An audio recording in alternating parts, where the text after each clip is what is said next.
tips and tricks for end users. So here we will discuss editing the file without downloading it.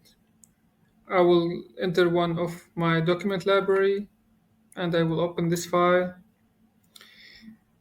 Here, simply I can edit the file directly, and also I can see if other colleague working on the file, I can see what they are doing at the same time. So we will not maybe edit the same record at the same time or do a conflict.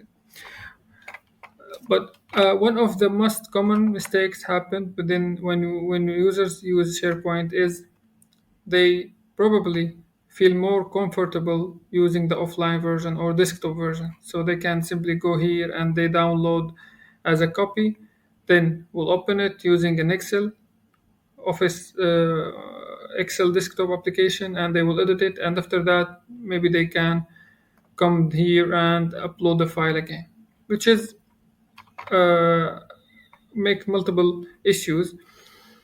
But what we can do in this case, there is an alternative solution which is very effective, which is going here and click open in desktop app.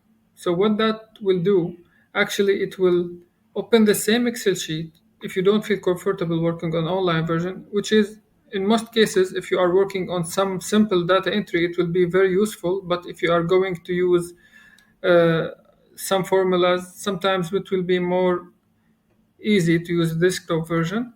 So in that case, you can just go there and open in desktop.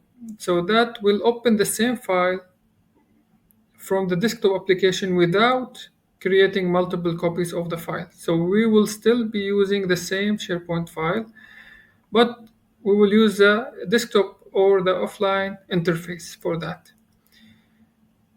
So that's it. Thank you so much for watching.